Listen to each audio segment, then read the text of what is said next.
Good evening, everyone, and welcome to day number 233, October the 14th. It is 9:01 p.m. Eastern Standard Time, 6:01 out in California, 4:01 a.m. in Ukraine. And tonight we've got a really good update. You're going to be seeing some things that are very interesting. We're going to paint a couple of pictures that are clear to understand maybe some nuances of what is happening in the war on this 233rd day. For sure, welcome to all this great community that you're here. You're faithful, you're great, you're supportive, and it's much appreciated.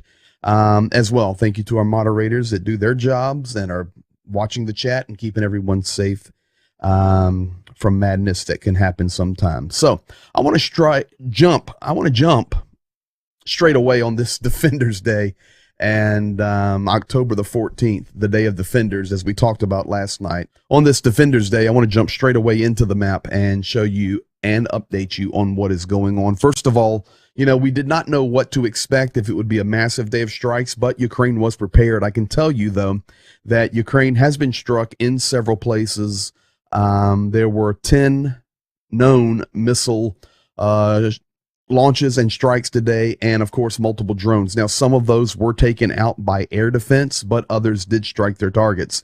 Big hits over the last 24 hours have been in the city of Mykolaiv. You can see here on the picture, it's just devastation, and that's actually the picture of a rescue that's going on today. Rescue operations are underway in Mykolaiv as well. Odessa being struck, Zaporozhye being struck. And unfortunately, it seems that Kharkiv is becoming a major target again. Non-stop firing going on there in Kharkiv. And we actually get that information from the mayor of Kharkiv. And I'd like to roll that in for you right now. Ну и утром, и сейчас только что тоже российский оккупант наносит удары по городу Харькову, по инфраструктурным объектам города Харькова, по жилым микрорайонам, поэтому есть попадания. Сейчас работает служба по чрезвычайным ситуациям для того, чтобы устранить последствия, которые наносят российский оккупант. Поэтому ситуация напряженная, не оставляет от бомбардировок город Харьков. И могу вам сказать, что интенсивность огня сегодня усиливается и резко усиливается, начиная со вчерашнего вечера, ночь и сегодняшнее утро, день. Постоянно идут обстрелы города Харькова по различным районам. There you have a direct statement from the mayor of Kharkiv. He was interviewed today on a local station there in Ukraine out of Kyiv, telling the update. It's nonstop assault on Kharkiv. And the thing I want to remind you guys of is this. Kharkiv is not a little city. This is a major, mega city. It is absolutely beautiful. It is massive. It is close to the Russian border, and it's under constant assault. In fact, in just a moment, we're going to come back to that region. But before we do that, in the east and in the south, Ukraine continues to make great pushes. Specifically, out of Lyman, heading toward the east, Ukraine is still gaining ground. It is not at the same clip that it was when they were making their major counteroffensive, but they're still taking some ground. As well, in the south, in the Kherson region, Ukraine is doing a good job there, continuing to push forward and to take ground. Once again, not at the same clip, but they are still taking ground. In the central portions there, Donetsk and Zaporozhye, Russia actually is conducting its own counteroffensive, and they are moving closer to taking Bakhmut. As well, in the Zaporozhye region, where Zaporozhye and Donetsk come together, Russia is also making some positive movements there. So what we basically have is Russia pushing in the middle and Ukraine pushing up on the north and the south. The front lines are still raging. The battles are still hot and intensive. Ukraine is gaining ground. Russia is losing some ground. And in other places, Russia is gaining ground and Ukraine is losing some ground. But over the last few days, of course, with all of the air assaults, all of the major things that have happened, whether it is in regard to pace, more saber rattling from Belarus, or Putin himself, we've kind of lost a little bit of focus what is happening on the front lines. Still very hot and very active on the front lines. Now, in the Black Sea, Russia has 6 active vessels there that are actively involved in the war. 3 of those are able to carry Caliber class cruise missiles. They are loaded. If they're not loaded, they're heading back to the port to be reloaded. Unfortunately, we have to pay attention to Belarus. Threats, strikes, joint operations, military, training, conscription, enlistment, drafts, everything that can be thrown at the media assault out of Belarus, which of course Russia is using as a proxy nation, is happening. Now, what I can tell you is that today in Pinsk, some pictures were sent out. I will show you where Pinsk is on the map. Many, many, many columns of equipment were rolling into Pinsk today. Something for sure is going on. And I know everyone has a different opinion on that. Well, they're just putting them there for a show. Well, eventually the show will stop. This is what happened on the eastern side of Ukraine. They're just amassing troops on the east. It'll be okay. They're just there for a show of force. Well, eventually that show of force showed its force. And we must likewise pay attention to the front. That would be the north. Yes, I called it a front. It's absolutely a front. Strikes come out of Belarus. It's a front. And we must pay attention to it. And even Ukraine today said, we must pay more attention to Belarus. This is becoming more and more of a story every day. Now, I would like to jump us way back over to Kharkiv. Kharkiv, the place we've already been talking about tonight. But now I want to go a step further. Belgorod. Belgorod is not in Ukraine. Belgorod is actually in Russia. Yes, in Russia. Today, Belgorod was struck. And I know that Belgorod has been struck many times. And there are news stories going on. Remember, we hunt for the truth here. News stories going on that Ukraine struck Belgorod and all these things are happening. A thermal power plant has been struck. Well, here's what I can tell you. Yes, a thermal power plant has been struck. Yes, it is on fire. Yes, it was struck by an incoming piece of equipment. But there's something goofy. Ukrainian intelligence has shown today the flight of a missile. It came out of Belgorod, came up to Kharkiv, circled back around, and went back to Belgorod. Now I can show you this video clip here of the strike when it was coming back to Belgorod.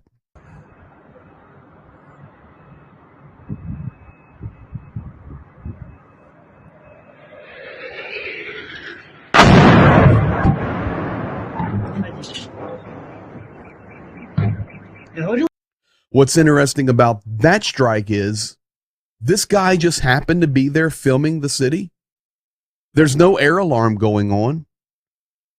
He just happens to be hanging out the window filming. I don't buy it for 1 minute. Ukraine did not strike Belgorod with that missile. My opinion, and after looking at this closely today and looking at others in Ukraine and their thoughts, Belgorod was struck by Russia. They struck themselves. Why? False flag events. Let's make the border hotter. Let's show that we are the victim here. We're not the aggressor. We're being fired upon. I think this is some pretty good validation today as to what is happening in Belgorod. Now, many people are out there on the internet today cheering Ukraine struck Belgorod. There's no proof of anything. Ukraine even said, we didn't do it. Have they struck Belgorod in the past? Yes. Do they have special forces operating across the enemy lines, across the borders in these cities? Absolutely. I have personally met with them, talked with them. I've seen the pictures, everything. Yes. But on this event, this appears to be completely a setup false flag event, Russia trying to show that Ukraine is the aggressor. Now, tonight on this Friday night, I want to move on and give us all an update on supply levels for munitions, supply levels for missiles, a lot of updated information, a lot of new gifts, a lot of new supplies are coming into Ukraine. But as well, we also need to take an evaluation of what is Russia using? What do they have left? Some fresh information came out today from Ukraine and their thoughts, their views, their understanding of the Russian supply levels. With that said, let's just look at a few missile types because they have been used quite extensively in Ukraine. First of all, on the left of this chart here, you see Iskanders. Until this moment in the war, beginning February 24th until today, October the 14th, Russia has used 124 Iskander ground-based missiles out of their known supply of 900, leaving them with a surplus of 776 of these missiles. Additionally, Russia has fired 272 sea-based cruise missiles out of their supply, known supply that is, of 500 cruise missiles from naval ships. That leaves them with 228 of those remaining. Finally, air-launched cruise missiles, and these include their supply of hypersonic missiles, the KH-101s, the KH-555s. They have fired 213 air-based, meaning coming from an airplane, cruise missiles out of their known supply of 444, leaving them 231. Additionally, we also have to consider the amount of drones, how many they've used, and how many they have remaining, how many are they purchasing. The bottom line is, yes, a ton of missiles have been dropped on Ukraine, but there's still quite a few left in the coffers. As we've known, Russia's problem is not munitions. Russia's problem is not supply. Russia's problem is that they are led by an evil dictator invading a sovereign territory, and much of Russia's army, it appears, does not even want to be there. That's the problem. It's not in the munitions. It's in the leader and the military. So that's the update there on Russia tonight. Now, for the positive side of Ukraine, United States coming out and saying that they are delivering quickly within this month some NASAMS. Those are air defense systems, at least 2 more guaranteed to arrive in Ukraine this month, being October.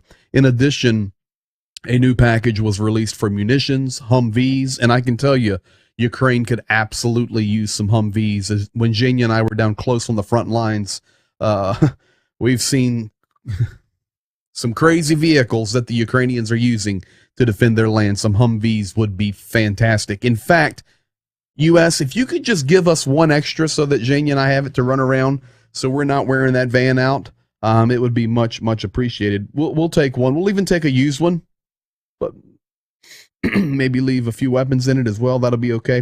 So Humvee's $725 million aid package. Spain delivering 4 Hawk Air defense systems. A big thank you came out of Ukraine, thanking Spain for their delivery. You can see air systems are coming. Those last few days where so many airstrikes were happening throughout Ukraine, the world began to get a little wiser, I think, and realize this is not going away. Ukraine needs air defense systems. In addition, Norway giving a huge gift. They are going to fund artillery. They're going to pay for a large shipment of artillery. This will not be a loan. This is going to be a gift. 122 millimeter howitzers and 152 millimeter howitzers. So big thank you to those nations, to our nation, our home nation here, the United States. Maybe you're watching tonight and you're from a nation that has been giving and helping Ukraine. For that, we say thank you. And a big shout out tonight to Spain as well as Norway. And we know that Germany's been kicking in. So, hey, thank you to all these nations. Had a good comment on the video last night that says, listen, we're doing our best to supply. Germany is, but it takes time to build these systems, and we're aware of that. So it's not a simple process to get weapons, and we scream many times, get it here quick, get it here quick. But the reality is logistics, and these are real things of the world. So thank you to all the nations that are helping. Now, I want to move on to a couple more things before we close out the update tonight. And the first topic that we want to go to is the Red Cross. All I can tell you is I personally witnessed the Red Cross doing nothing. Now, of course, they are doing something somewhere in Ukraine, but I can personally tell you, in every city and region that Zhenya and I were in, You guys know where we were. Everywhere, all over the front lines. Every oblast. I, not one time, saw a Red Cross vehicle ever on the road out of the parking lot. I was in the Red Cross headquarters in Kharkiv. All the vehicles were there. I was in the Red Cross headquarters in Khmelnytsky. All the vehicles were there. We saw the Red Cross headquarters in Dnipro. All the vehicles were there. I mean, unless they're going out at 2 o'clock in the morning or something, I'm telling you, it's a problem. And today, Ukraine politely complained that the Red Cross wasn't fulfilling everything that they should be fulfilling. I really do not understand that at all. That leads me to another topic, and I'm not going to spend much time on this one. Elon, Starlink. We can't pay for it anymore, so the U.S. Pentagon, maybe you can pick up a way to pay for it. Paul Massaro, who we've followed quite a bit, Elon he put out a good tweet. Elon is trying to extort the Pentagon, being vindictive toward Ukrainians for telling him to shove his peace plan, which they rightfully did. This is the reason he's doing that. It's not about the money. Are you kidding me? Or genuinely, number 3, trying to help Russia. None of this ends well for him. This is Paul Massaro. This is not me. Paul Massaro said, we need to re-examine our federal contracts with Elon. An arbitrary and capricious business partner is a bad business partner, not to mention massive national security implications. I can tell you this. Podolyak came out just a little while ago. This is interesting, prepping this stuff, and then Podolyak comes out and he says, with Elon or without Elon, we'll be able to communicate. We're Ukraine, and we'll get it done. United States came out and says, listen, we'll make sure that communications are possible. The Pentagon, Lloyd Austin, came out and said, we'll make sure that communications are possible. But listen, this world cannot float on one man. So as far as I'm concerned, Elon Musk, go home. Nobody wants to hear anything you have to say about Russia or Ukraine anymore. Your opinion is invalid. Mars is a good place for you. Now, with that said, before I go down a deep rabbit hole, it's National Defenders Day. We are very thankful for all of our dear Ukrainian soldiers. They are heroes. And today, Ukrainian National Defenders Day, that holiday put into place by Peter Poroshenko, beginning in 2015 after the Maidan events of 2014. Cool video clip here for one of those great defenders, sending a message out on Defenders Day, letting his mom know that he's okay. Мама, все добре. Гуляю з хлопцями. У нас сонечко світить. Все добре. Я поїв. There you have it, Mom. Your boy's okay. Out defending his homeland on National Defenders Day. Enjoying some time with friends. Folks, you being here, you're also a defender. Thank you as we celebrate this great day in Ukrainian history.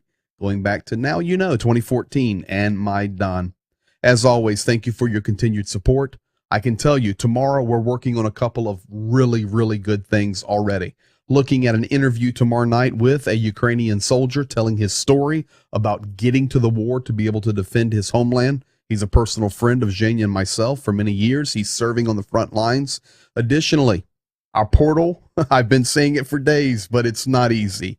The guys in Ukraine, in the middle of the night, their morning, are actually working on it right now, some graphics and different things.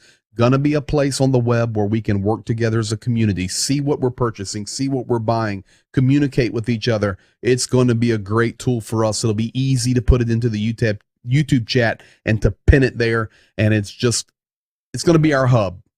So thank you. Thank you to this great community. Thank you for being here. I hope you have a great Friday night. I look forward to seeing you guys again in 23 hours. As always, peace to you and peace to Ukraine. Good night.